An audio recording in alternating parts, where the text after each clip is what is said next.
অনেকজনের প্রশ্ন থাকতে পারে যে স্বর্গ কেমন এবং এই স্বর্গের মধ্যে কারা প্রবেশ করতে পারবে এবং স্বর্গের মধ্যে আমরা কি করব। আজকের ভিডিওটা তাদের জন্য যারা এই বিষয়ে প্রশ্ন মাত্র জানতে চায়।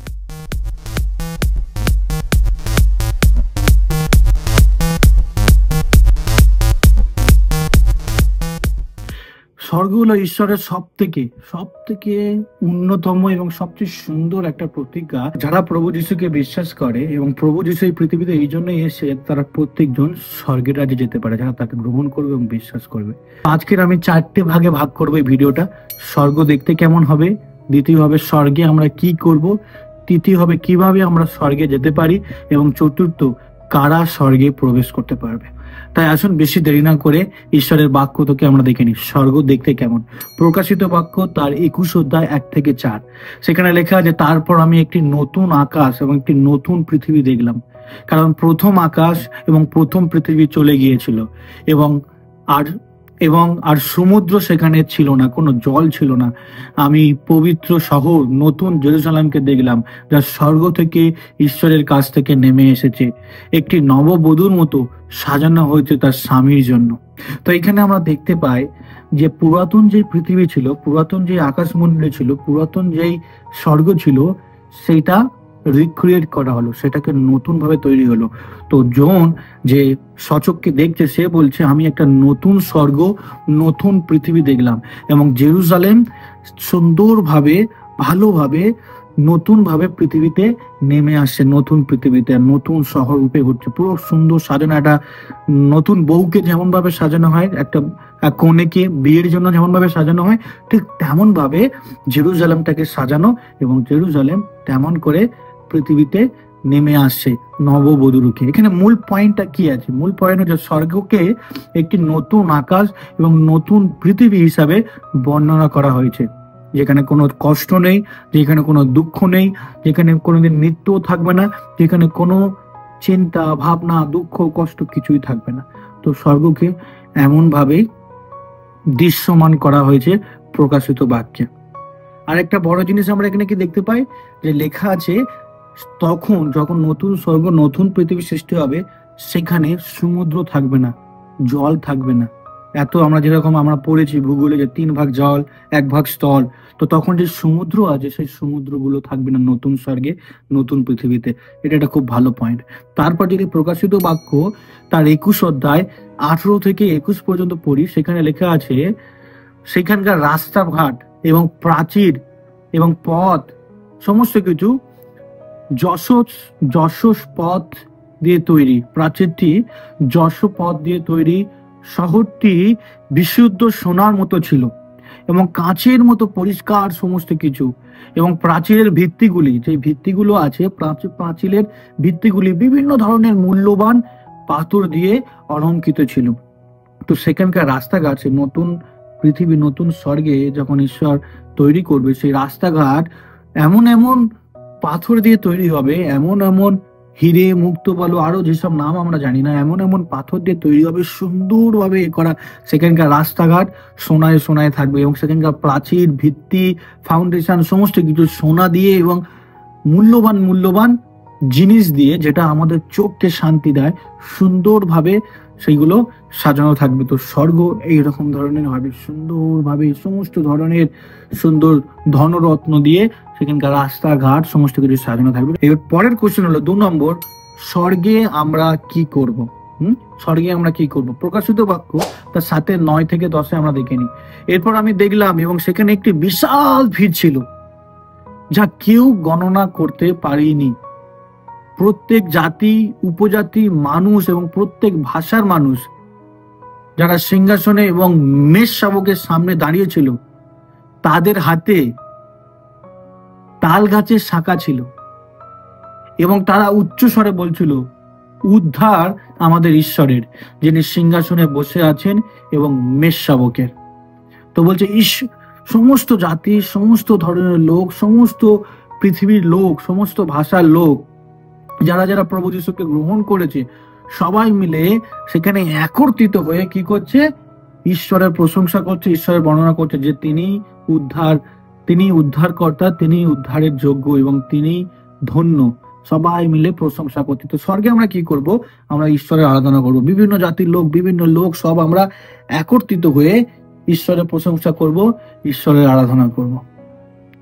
এবং প্রকাশিত বাক্য তার 22:3-5 এমন করে বলে, ঈশ্বর এবং মেষশাবকের সিংহাসনে, ঈশ্বর এবং মেষশাবকের সিংহাসন শহরে থাকবে এবং তার দাসরা তাকে সেবা করবে। তারা তার মুখ দেখবে এবং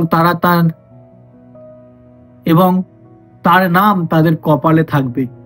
আর রাত থাকবে না, সেখানে কোনো রাত থাকবে না।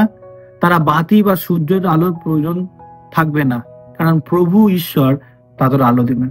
পরে দেখতে পাচ্ছি কি, যারা ঈশ্বরের সেবক, যারা ঈশ্বরকে নিজের পিতা হিসাবে, নিজের বন্ধু হিসাবে, নিজের উদ্ধারকর্তা হিসাবে গ্রহণ করেছে, তারা কি করবে? ঈশ্বরকে সেবা করবে, ঈশ্বরের আরাধনা করবে, ঈশ্বরের প্রশংসা করবে এবং তাদের নাম এই কপালে থাকবে। ঈশ্বরের নাম, যে প্রভু যিশু, কপালে থাকবে লেখা আছে। এবং তাদের সেখানে আর অন্ধকার হবে না, সেখানে বাতির দরকার হবে না, লাইটের দরকার হবে না, সেখানে সূর্যের আলোর দরকার হবে না, কারণ ঈশ্বরের আলোতেই সবাই আলোকিত হবে। তো আমরা কি করব?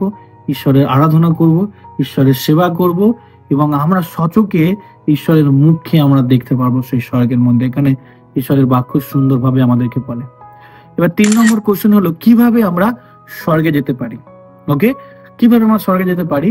যোহন তার 14:6 এমন লেখা আছে, যিশু উত্তর দিলেন, আমি পথ, সত্য, জীবন, আমি ছাড়া কেউ পিতার কাছে আসতে পারে না। প্রভু যিশু হলো পথ, সত্য, জীবন।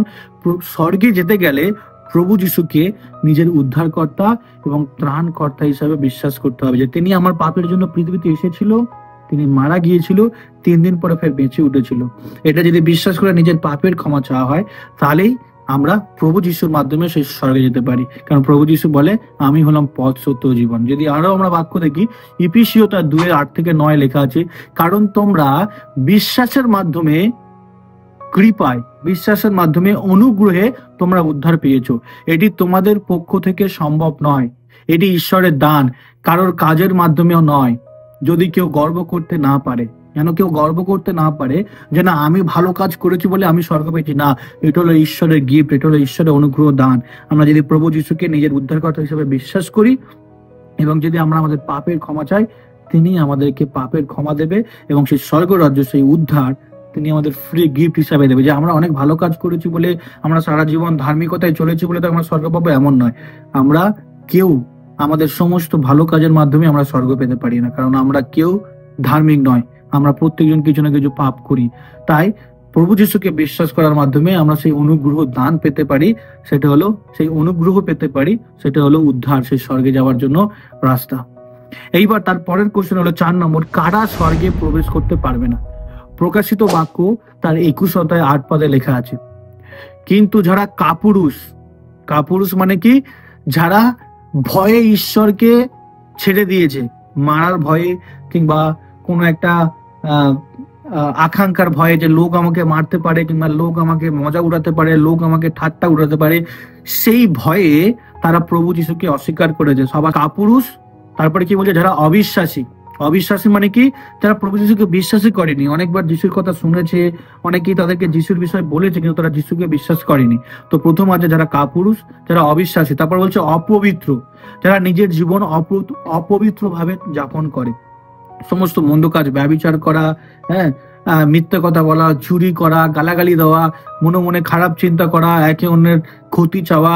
তো যারা অপবিত্র, নিজের জীবন অপবিত্র হিসাবে কাটায়, এবং যারা হত্যাকারী, যারা কি করে? মানুষকে খুন করে।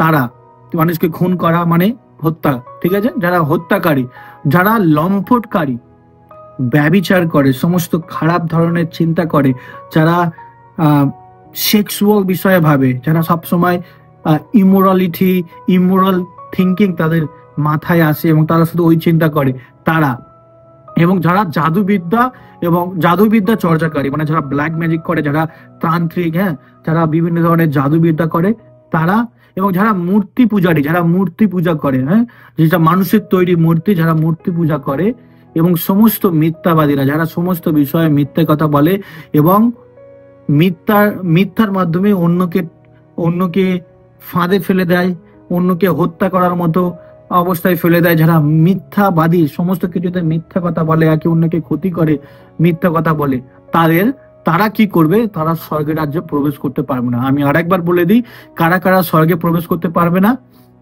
কারা কারা স্বর্গে প্রবেশ করতে পারবে না? তারা হলো কাপুরুষ, অবিশ্বাসী, অপবিত্র, হত্যাকারী, লম্পটকারী, জাদুবিদ্যা চর্চাকারী এবং মূর্তি পূজারী এবং সমস্ত মিথ্যাবাদীরা। তারা কি করবে? অগ্নি এবং গন্ধকের আগুনের হ্রদে ফেলা হবে। এটি হবে তাদের দ্বিতীয় মৃত্যু। এটি হবে তাদের দ্বিতীয় মৃত্যু। তো এখানে দেখতে পাই কারা কারা সেই স্বর্গরাজ্যে প্রবেশ করতে পারবে না, এইগুলো আমরা ভালো করে দেখে নিলাম।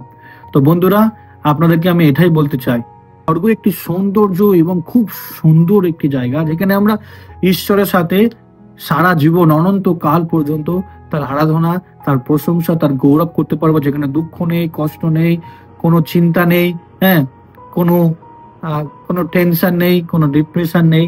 সবসময় আনন্দ, ঈশ্বরের সাথে থাকতে পারবো, ঈশ্বরকে সচক্ষে দেখতে পারবো। এবং সমস্ত কিছু আমরা যেগুলো চোখে এবং আমাদের চিন্তায়, যেগুলো আমরা চোখে দেখিনি, যেগুলো আমরা চিন্তা করে দেখিনি, যেগুলো আমরা কোনোদিন কল্পনাও করিনি, ঈশ্বর আমাদের জন্য সেইগুলো রেখেছে স্বর্গে। আর এইটা শুধুমাত্র প্রভু যিশুকে বিশ্বাস করার মাধ্যমেই আমরা পেতে পারি। আর কারা কারা ঢুকতে পারবে না সেটাও আপনারা জেনে গেলেন। এই ভিডিওটা যদি আপনাদের ভালো লেগে থাকে, আমার চ্যানেলকে সাবস্ক্রাইব করতে ভুলবেন না। আসুন আর একটা নতুন শিক্ষা নিয়ে ফের আপনাদের সাথে আসবো। সবাইকে জয় যিশু।